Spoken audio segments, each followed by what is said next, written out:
Travel consideration provided by... Who says you can't go for bold without going broke? Get the brands you want, the prices you want, whenever you want. TJ Maxx, where you can always afford to be you to the max.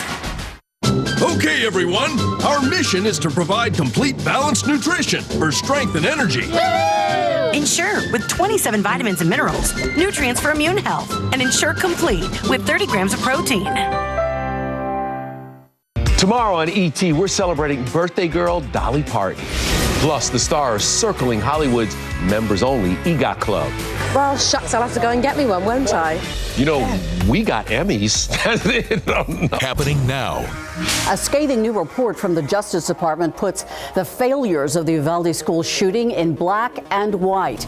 New gut-wrenching details we've never heard before, and the reaction of the families of the children shot and traumatized.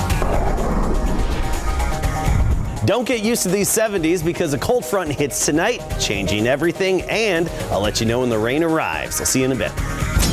With Iowa now behind them, the Republican presidential candidates are turning their attention to New Hampshire.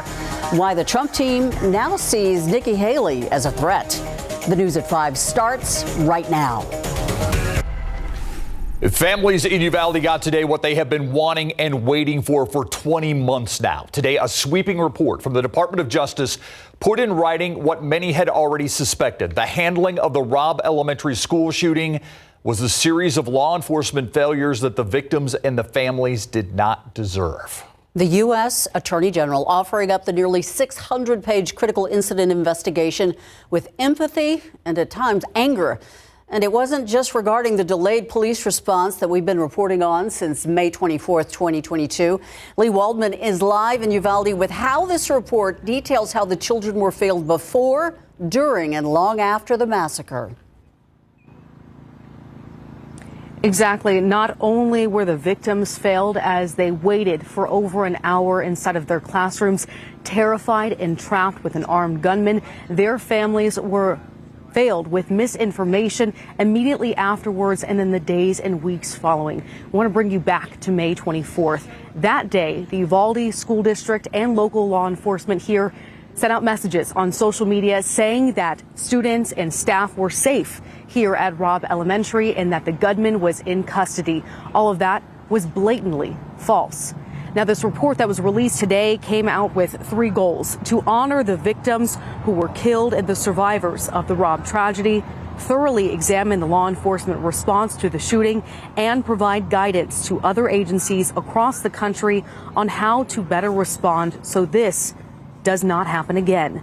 Attorney General Merrick Garland explained Uvalde CISD Police Chief Pete Arredondo, who was the de facto incident commander, did not have a radio to communicate with all of the other law enforcement officers. He failed to set up an incident command, and he delayed efforts to go into classrooms 111 and 112 to wait on other resources to arrive. Now, on top of that, the acting Uvalde Police Chief Mariano Pargas, another leader on scene, arrived within minutes of the gunman's rampage. The report details that instead of going toward the gunfire, Pargas and other law enforcement officers stayed back.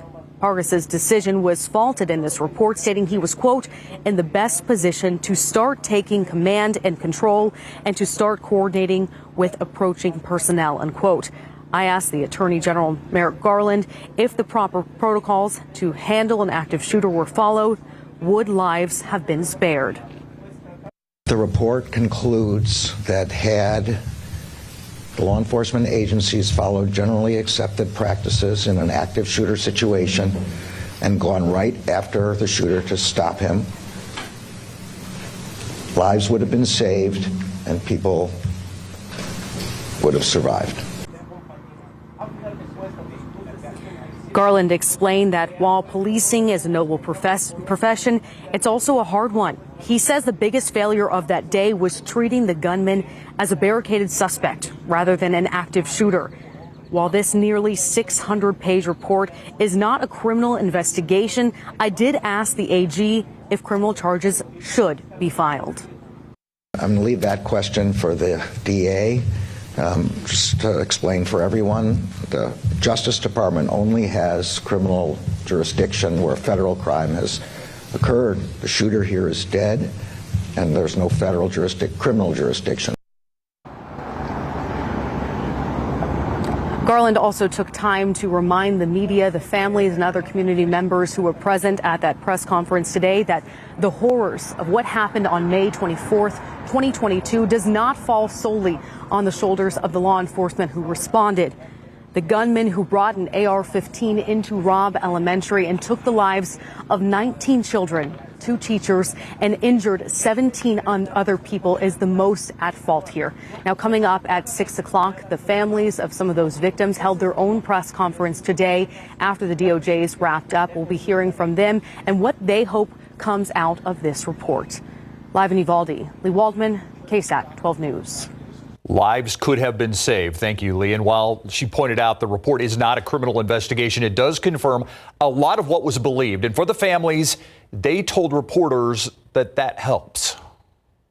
We knew the failures that had happened. We just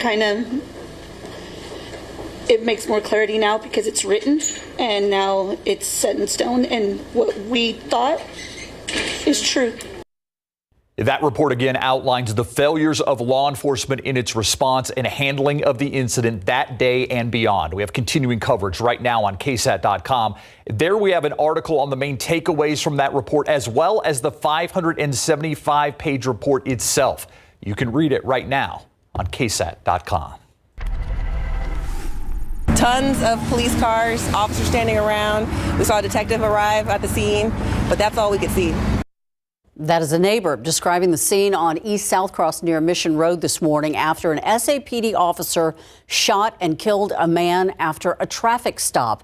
Chief William McManus says 2 of his officers stopped the driver around 2 a.m., but they say they got him out of his vehicle. The man started fighting them, and that's when it all escalated. Suspect had a gun in his hand, and at some point during that altercation, the officer fired 1 round at the suspect. The 42-year-old driver did not survive. His name has not been released. And Chief McManus says it turns out the man had a history of violent offenses and that he was currently on probation. The chief says investigators will be reviewing body camera video from the officers involved. The suspect wanted in connection to a weekend shooting of a police officer who investigators say took his own life has now been identified. The Bexar County Medical Examiner's Office says that suspect is Leandro Luevano. The San Antonio police say Luevano was in a standoff with police Saturday night on Cat Mountain near West Military Drive.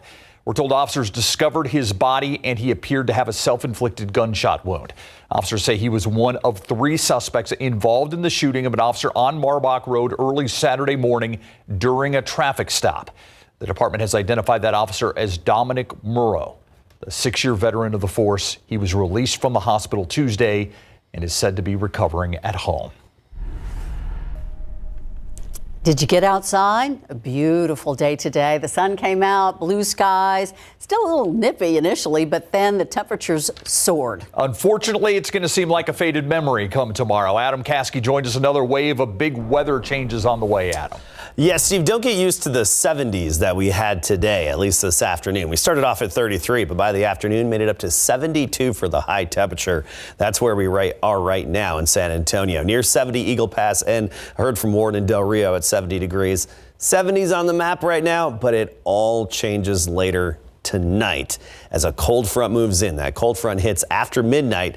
That's when it's going to turn windy. Still a pleasant evening, 56 at 8 o'clock, 10 o'clock, 51. Then turning windy after midnight, and you're going to feel the wind, a bit of a wind chill tomorrow morning. And notice temperatures in the morning generally above freezing, with the exception of some locations to the north of town. Bulverde, Bernie 31, Comfort 30 degrees. We'll talk more about how that cold front impacts tomorrow afternoon, how high the winds will be, and good rain chances on the way. Thank you, Adam. San Antonio City Councilman Mark White still waiting to be arraigned for a DWI arrest last month.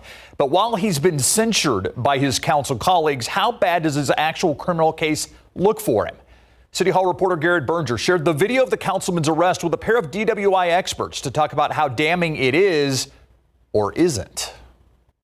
2 experts, 2 different views. The field sobriety tests that were conducted were done improperly, and very clearly so. I personally would have made the arrest based upon what I saw. Anthony Bancroft's an attorney and former longtime member of SAPD's DWI task force. He still trains cadets at the ACOG Academy on the standardized field sobriety tests that were administered by the arresting officer. What I could see on the body cam, I feel as though he did, in fact, offer them correctly.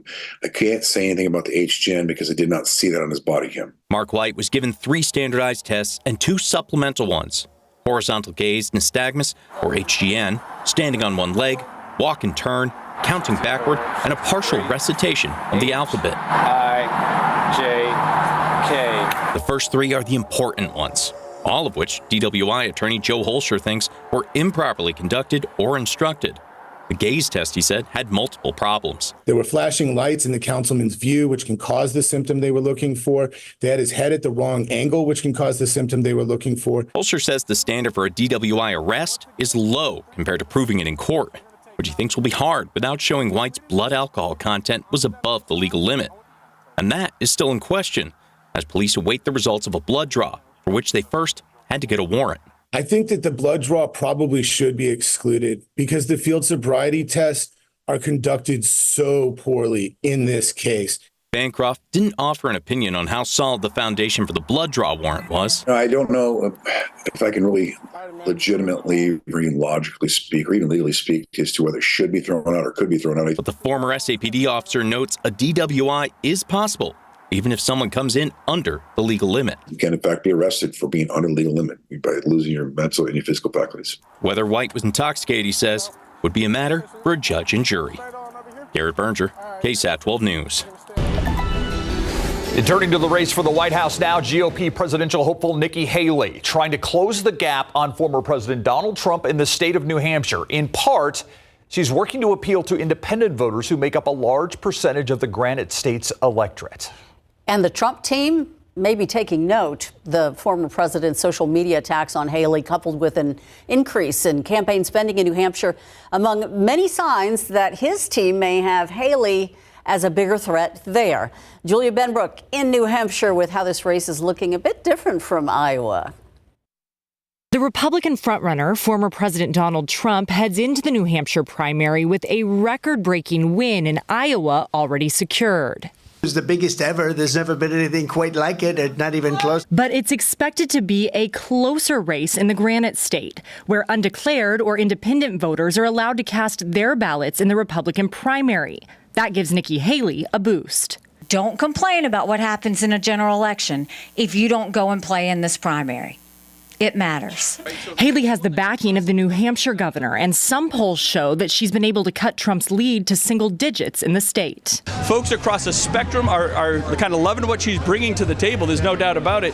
The former UN ambassador is not the only one aiming to pick up votes from independents, nor the only one trying to avoid a Trump-Biden rematch in November. Florida Governor Ron DeSantis, who is trailing significantly in the New Hampshire polls, has promised his supporters he'll keep fighting.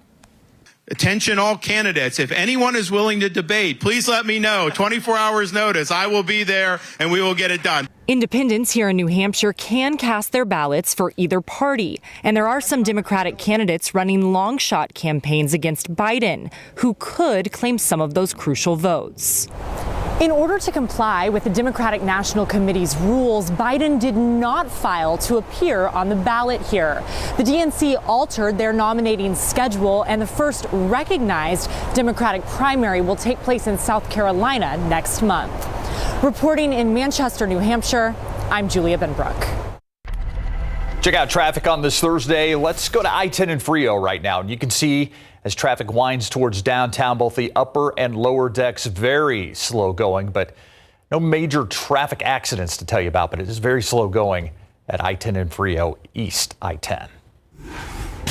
Straight ahead, a warm place to hold up was and still is a hot commodity, especially along the Texas coastline, and especially if you're one of these guys, sea turtles.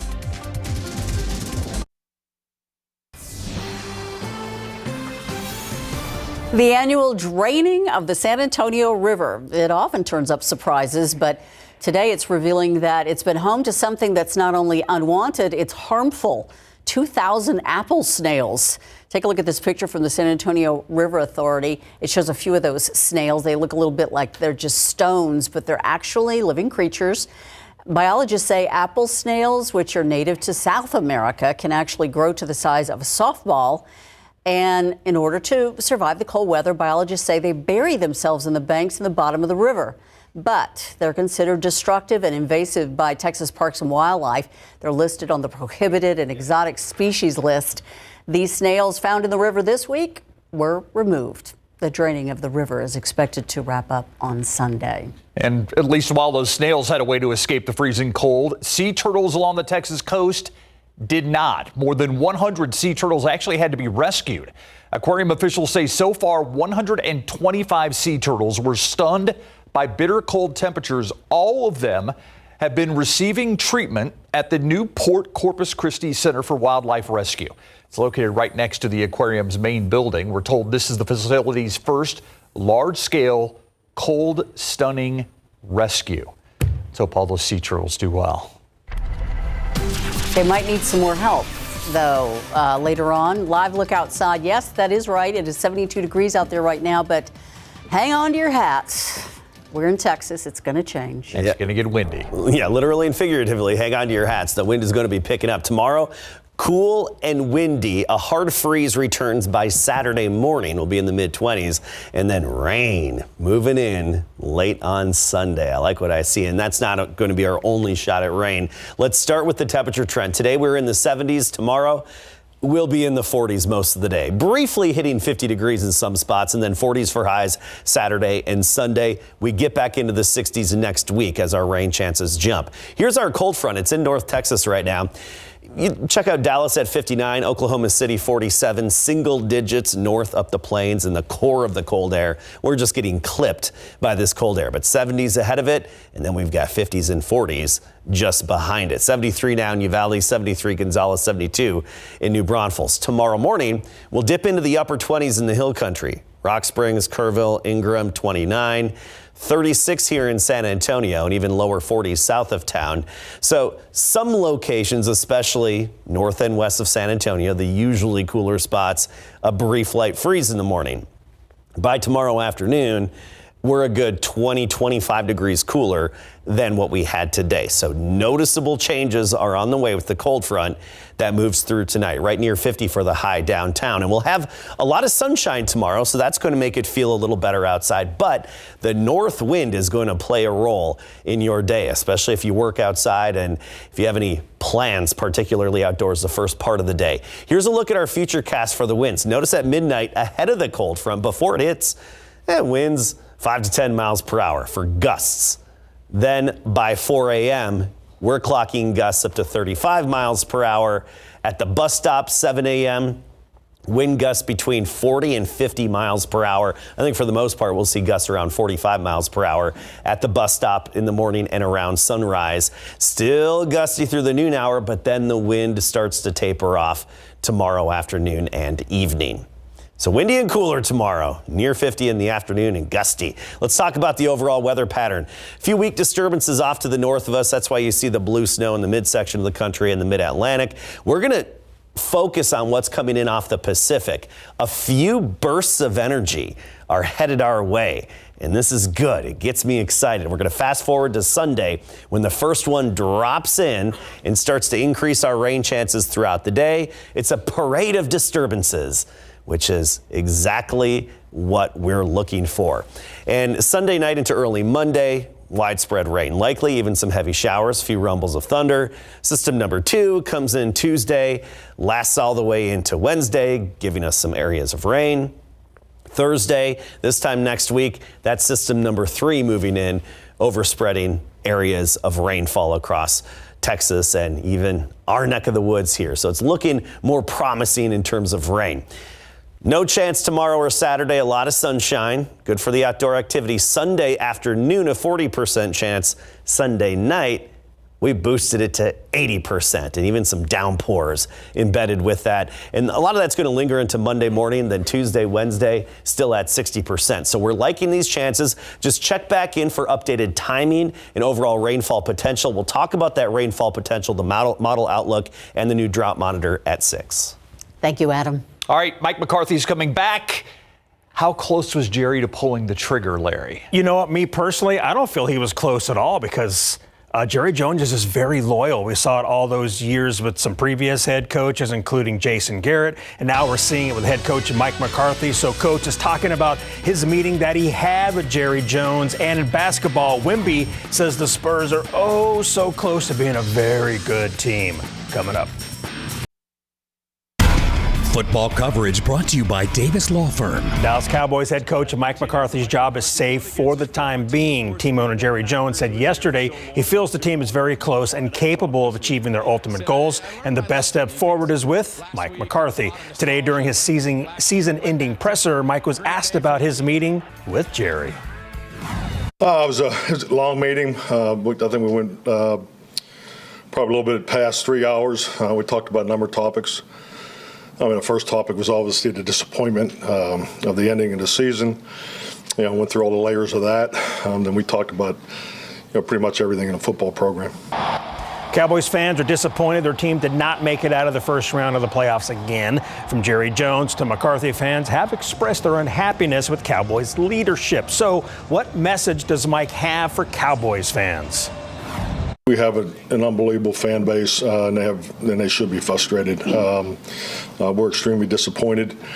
Disappointed for them. Disappointed in our performance. But my message would be this: we have established a championship program. It's just not the world championship yet. We know how to win. We know how to train to win. We have the right people, but we have not crossed the threshold winning playoff games. And it's extremely disappointing to be sitting here talking about it. But I know how to win, and we will get over that threshold. I have total confidence in it, and that's why I'm standing here today. McCarthy added that he has unbelievable belief in quarterback Dak Prescott. Victor Wembanyama and the Spurs lost at the Boston Celtics 117-98 last night. Victor scored a game-high 27 points in 27 minutes. Now, Boston has the best record in the NBA, and Wemby feels the Spurs are close to beating those top teams. Sometimes it's hard to realize we play against the best basketball players in the world. This is the top level, and we're not that far away from competing really and winning against these teams, and it's a weird feeling as an individual already. And it's, as always, I feel lucky every time I step on the court. Spurs will continue their 5-game road trip tomorrow night at 6 at the Charlotte Hornets. Not one of the top teams. No. Thanks, Larry. Yep. We'll be right back. You can have a lot of fun when it gets cold outside, especially when you're a really good photographer like Mike Jones. And look at this in Leon Springs. He froze a soap bubble, and it gets that immediate frost that starts spreading across it. Good capture, and just the beauty of the cold, even though it's uncomfortable and can be problematic. Tomorrow, windy and cooler, 70s today, 40s to near 50 tomorrow, and gusty. We'll talk more about the pending rain at 6. Thank you, Adam, and thank you for watching the News at 5 with us. World News up next.